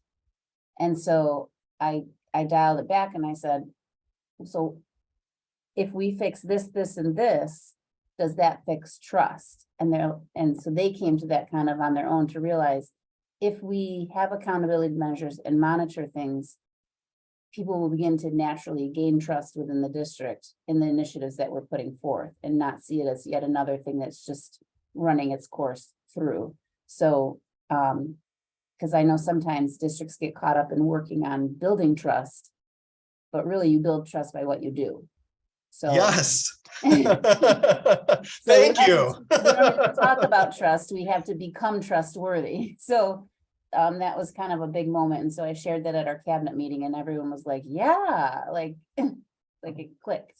If everybody takes nothing else away from the day, please take Nancy's example away, right? The way that you build trust is you do what you said you were going to do, right? And Yes. so if we bought this program, the way that you build trust in the program is you sit down with people and you talk about it and you make agreements about it and then you help them do it right. That's how you build the trust. So Nancy, you're farther along than you gave on when you first got on. So Thank you. yeah, no, that's a great example. And coaching is yeah, there's always a lot of things that we can do in coaching to make that more effective. So yep. Thank you, Nancy. I probably have a different viewpoint coming into this. I came from 10 years as a special education teacher and then came into an assistant principal role in a building, very small district. And when we, look at this, I think, I guess in my head, more of behavior. You know, we can make all these plans, but we all know that plans on paper are for adults, right? Like, so how do we know that they're working? How do we know that they're being used and monitored with fidelity? So that's kind of where my mind went through this, but I can definitely see where it connects to, you know, the MICIP and all of that stuff. Like, we can't just buy programs. We bought a new reading program this year, but it's not being implemented correctly, then it's just a piece of paper. Right. Yeah, exactly. And so, so that's the thing. It's like, you make these plans, but you have to live the plans. And that's why I go back to that pie graph that we showed with the big green area, right? You know, if we don't live the plan, if we don't see that it's working and then go back and make adjustments to it, then, you know, then it's going to be a this too shall pass situation. Thanks for that example. And I think I'm just going to try to make a connection back to why I said earlier that you want to try to have the least amount of goals and the least amount of strategies possible to be effective, is because of this. It takes it, just like we've talked about for other situations today, it takes time to do all of these things. And so it's not to say that you might not have 10,000 things that need to get done, but you only want to have 2 or 3 that you're going to, you know, I shouldn't put a number on it. You're going to have a small number that you really want to dig into and monitor very, very closely. And so if you get a chance, I really suggest watching the Fruitport section of what's being presented right now in the other room, watching the video for that, because they talk about how they have probably 10 big things going on, but they were able to narrow it down to 4 that they were going to really track and monitor very closely. And it's not that those other things don't have to happen, but they wanted to really get in, and they wanted to follow this kind of process and dig really deeply into it on a smaller subset of those. So if you get a chance, I would really suggest going and watching what they're presenting about right now on the video at another time, if this is the sort of thing that's kind of clicking in with you right now. I want to show one other thing that I forgot to get copied into our guide. So give me just 1 second here. And I'm afraid that I have the template, but not an example of this. But so let me get this pasted in real quick. Oh, that font just will not do. Okay, there we go. So I just put in the in our dashboard. I'm still sharing my screen, right? Okay, good. I just put in our dashboard this strategy implementation monitoring document. So we talked about making the plan and showed the examples of that. So this is what the plan looks like. And then I just put in there a document that says strategy implementation monitoring document. And so I'm just going to pop that open, and I apologize for not having a filled out example of this. So I just have the template. But basically what this does is it just gives a spot for the team to document the sorts of monitoring that they did. And so for the example that I shared earlier, I would say, you know, every other week I would go in and I would say, we had everybody self-monitor their implementation of the new phonemic awareness, piece. And then I would put in here, first grade, 7 out of 7 teachers said that they were able to do it 15 minutes a day, 5 days a week, you know? And so like, I would actually come in and I could capture all of the monitoring here on this document. And then you really start to think about, well, what do we need to follow up on? So when I was able to look at it and see that at kindergarten, there was 4 days a week, 4 days a week, 4 days a week, then it was time to start thinking about, oh, you know what, we need to follow up on this and figure out why that is, and dig into, is it an organizational hurdle? Is it a know-how hurdle? Those sorts of things. So one other thing I'll say about this is kind of conceptual. So I'm sorry, I don't have like a solid example to put up, but and that would be kind of the difference between professional development and coaching. So let's say that kindergarten team, there was that all of the kindergarten staff were able to do it 5 days a week, but there was just one teacher that wasn't able to make it happen 5 days a week. That's more of a coaching situation where you can figure it out with that individual person. You don't want to say, oh, that one person can't do it, so we have to redo all the professional development. So if there's just one person or a couple of people that aren't able to do that, that's what coaching is for. If the whole team is having a problem with it, that's what more professional development is for. So kind of knowing when coaching might be needed or some sort of individual intervention is needed versus when a whole group intervention is needed is also another kind of nuance of the whole thing. So I want to real quickly just show something in MICIP, and then we're going to wrap up for today. So hopefully we didn't get logged out of MICIP. We did not. All right. So right now I'm in our, I'm in the plan. And so this is, we're actually in the portfolio. So this is what it looks like to have a completed plan in MICIP. And so like we talked about earlier, there's this sample goal that's always in the training site. And then here's our goal around social emotional outcomes. So I can hit the plus sign on this. And it will show that we selected the Healthy School Action Tool as our strategy. And then it would list all the activities down here. I just kind of quickly put all this stuff in here, so there's not a lot to look at. So from here, then if you click on monitor, I might have let that sit too long, sorry.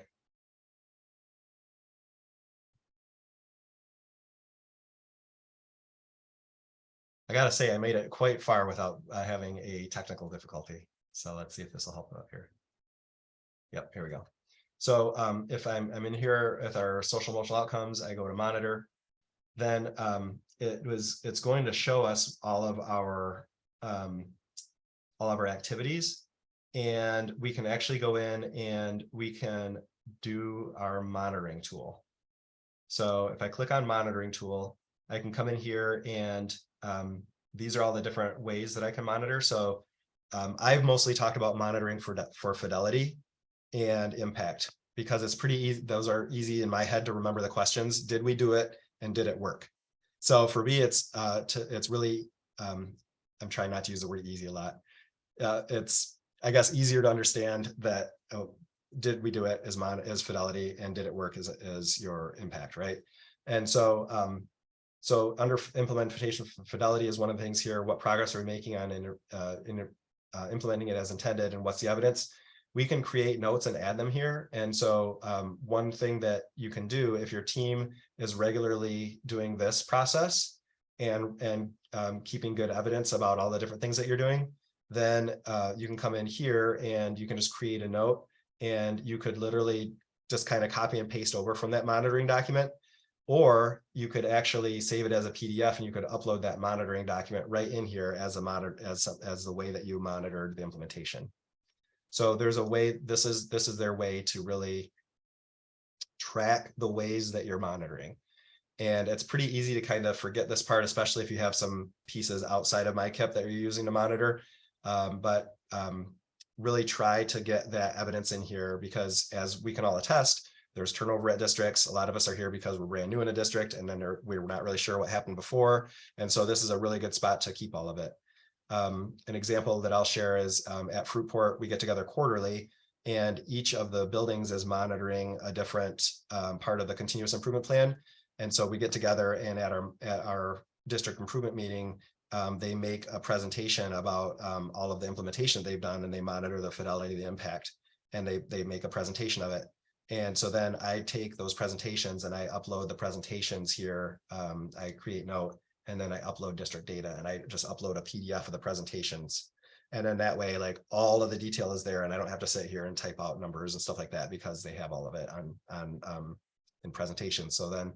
So that way the whole district is up to speed on everything. And then I take all that information and I just put it right into their MICIP plan. And so it's there forever. So there's lots of ways that you can put the monitoring data in there. You can type notes, you could type things in, you could copy and paste from your monitoring plan. So there's lots of ways that you can get it in there. So I've talked mostly about fidelity and impact, but the other areas in here that are vitally important, that really what it'll do is it's going to help you if it's not working, if your fidelity of implementation isn't there, or if it is there, but it's not having the impact that you want. It may be because of these other areas.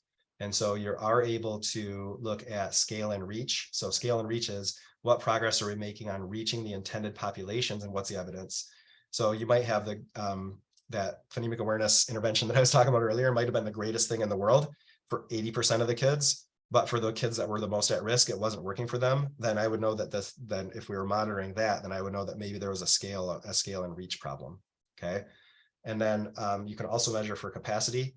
What progress are we making on supporting the implementation of the goal with sufficient resources? So that kind of goes into, if it's not working, is it because we don't have the right, we haven't built enough capacity of our staff? Do we need more resources? Do we need more professional development? Do we have the right people hired? Those sorts of things. So you can monitor for those other areas. And if you're not seeing an impact, even though you're doing it, then it may be because of these two other areas. That's kind of the best way in my mind that I kind of conceptualize that whole idea around scale and reach and capacity. So I think I'm going to end monitoring there. I do want to talk just very briefly about evaluation. But if this whole strategies, activities, monitoring, if that kind of perked your interest, I am going to do a breakout on it at our last session, and I'm going to take a whole different example, and we're going to go into some more detail with a completely different example. So if this kind of perked your interest and you want more about this, I'm going to do a breakout of this at our March 15th session. So we have just a couple of minutes left before I want to get into give you some time to do some feedback. But I did want to talk about evaluating a little bit. So for those of you that have worked in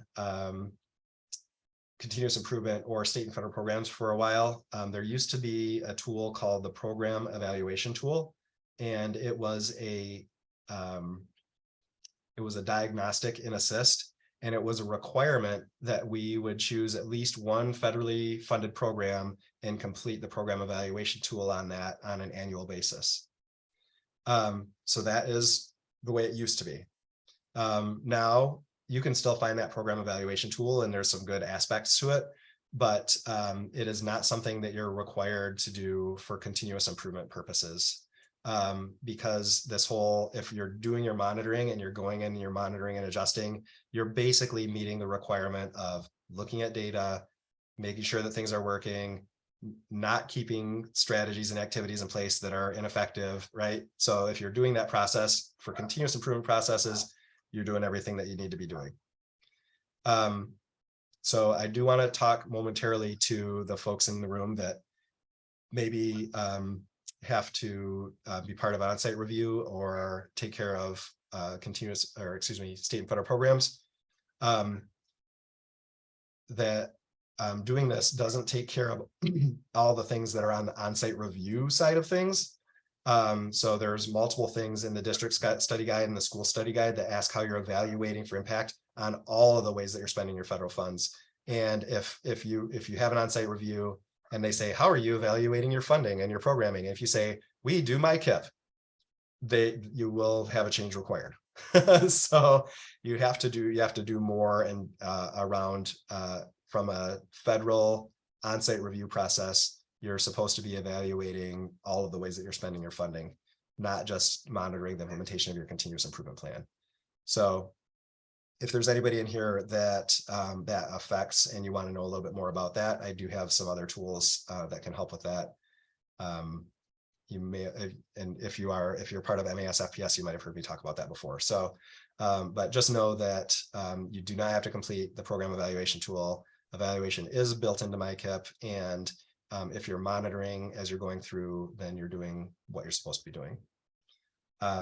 So the last thing that I want to show in MICIP is that there is a button here that says evaluate, and you're really can't complete the evaluation until you've checked off that you've actually met your interim target measures and your end target measures. And if we're setting, some pretty big lofty goals, it'll be years until maybe we're able to actually meet those goals. So I didn't want to go into too much detail about how to do an evaluation in MICIP because it's something that's probably a ways out. But it's quite simple. You would, if you've completed all of these, I'll just show you real quick. Yes, congratulations, we completed our interim target. It's just going to let you know that if you say that you're completed with it, you can't uncomplete it. And we're going to finish our end targets. So what you do after you've met all of those, then it goes to defining your impact tool. And then you come in and you say, you answer some of those questions that were answered in the monitoring portion. And you are then going to decide if the goal has been met, if this is going to become a maintenance goal, or if it gets archived. So like I said, this is going to be way out. It's going to take a while for you to hit your end targets and things like that. But I did want to show you that evaluation is built in. And when you do evaluate it, like with my example around the phonemic awareness piece that we put into place, we did meet our end targets for that. That would have moved into a maintenance goal because it was something that we would want to continue doing. Dave, Yes, sir. just to be clear, so for any federal requirement based programming, we do need an approved evaluation tool, not necessarily the program evaluation tool. So I would say that it doesn't, there is no approved tool. Okay. They would say that the PET maybe would be an approved tool. So the PET is still one way that you can evaluate your federal programming. Okay. For sure. You can continue to use the PET for that if you want to. But if you're able to show in other ways that you're evaluating that, then you don't have to use any one specific kind of tool. And I have an example that I can share maybe offline. Maybe we could Yeah, that'd be great. or something like But that. I just want to make sure I'm clear with my districts that, so currently MICIP doesn't meet that requirement. Right. So I just want to make sure I'm getting our Absolutely. superintendents and principals on the same page that for the moment, yes, you're working that way, but right now it doesn't. Yeah, so basically, it's because on the onsite during an onsite review and per federal requirements, because all those things in an onsite review are federal. MICIP is something that is a Michigan construct, right? Right. And, so it's I think it does a great job of monitoring the implementation of our continuous improvement plan. But we don't put in every single way into MICIP how we're spending our federal funds. And the federal requirement is that we're evaluating how we're spending all of our federal funds.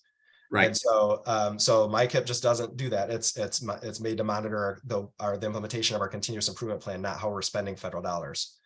And so, if, like I said, if you come to an onsite review, I've been at an onsite review when this happened. I go to lots of onsite reviews, and I've been at onsite reviews that happened, and it said, show us how you've evaluated all of your federal spending. And they said, we do MICIP, and they're like, that's great, but how are you evaluating all of your federal spending? Right. Right. No, so yeah, I haven't been to one during MICIP, but so everything since has been the program evaluation tool. So I just, yep. As we shift this, especially this year with going all of our goals in, I want to make sure our districts understand that message too. Appreciate it. So if you wanted to connect offline, yeah, that'd be great. To show you a tool that has passed an onsite review very recently. So that's what we would like to hear. So yeah, so just shoot me a message and we can connect offline. All right, I am going to wrap things up at this point. I do want to give everybody a minute to do some reflection. There are two, just like we've done in our past couple of times, there's two things that I would ask you to do. We have not had really good participation in this, so I'd really love to up our participation on the feedback a little bit. It is important to us and it's important to the next session. So if you could do the two items under feedback. So down here, we have under feedback, if you could go to your Jamboard that associates with your last name, that A through M and N through Z, and just put a few things in there that you are for sure going to want to bring back to your district. Some of the main learning that you had from the day, what were the most important things that you're going to want to bring back to your district. Please put that on the Jamboard. And then please take a minute to do the feedback survey. And if you haven't done it yet, please, please, please make sure you give us some input on what you'd like to see for those session 4 breakouts. So I'm trying to build some time in so everybody can do this. So don't try to save it for later, because once we leave the meeting, you know that we won't be able to come back to it because the demands of our day are going to kick in. So if you could please take a couple of minutes to do those 3 items, I would really appreciate it. And in the meantime, while everybody's completing that stuff, this is also an open question and answer time. And I would be glad to answer any questions or see if anybody else has any answers or input on it.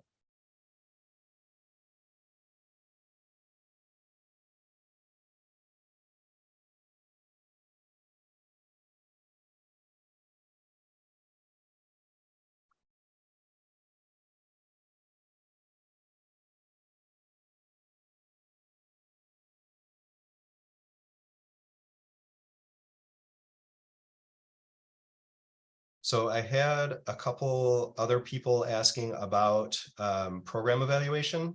I'm going to just link 2 documents in the chat. And one of them is like what we've done with some of our stuff. One is a template and the other one is a sample of what it might look like. But if anybody wants more info on that, I'd be glad to connect offline with that. So I'm going to put those in the chat.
Once you're done with any of the feedback, we are done for the day. So really appreciate everybody being here. If you could also please sign out on your way out, I would appreciate that as well. It makes it easier for our sketch coordinators to figure out. So thanks a lot for being here today and for everybody's participation. And I'll be hanging out for the next 10 minutes or so in case anybody has any specific questions.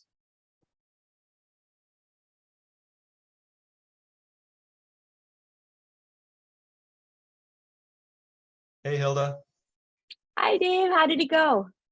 I think good. Everybody's just doing some feedback right now, and I pushed it heavily. Don't worry. I said, come on, we need to know what you liked, what you didn't like. Please give us the feedback. I go, we do review all the comments, and so we appreciate it. But yeah, both sessions, reports was great to see. Oh, they did a fantastic job, just a different perspective. And I think everybody appreciated hearing, from the sides of Dearborn to the sides of Fruitport and what it was like there, and just the different ideas and strategies. So it was really well received. awesome. Hey, Ben, how are you? I'm doing well, thanks. How are you?